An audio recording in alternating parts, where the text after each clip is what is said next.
Yesterday was Double 10 Day, Taiwan's National Day.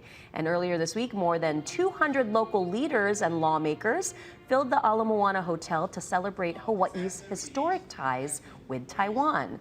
This year marks the 32nd anniversary of their sister state relationship. I'm very proud to share with you that the bilateral tie between Taiwan and the great state of Hawaii is stronger than ever before. We've shown our deep appreciation and respect for that community, not just in our efforts to clean up Chinatown, or for that matter, sort of the renaissance of Sun Yat-sen's park. In fact, I could not overstate the legacy of Sun Yat-sen and all these meant to Hawaii. Lieutenant Governor Sylvia Luke and state lawmakers also touted economic partnerships with Taiwan in fields like education and energy.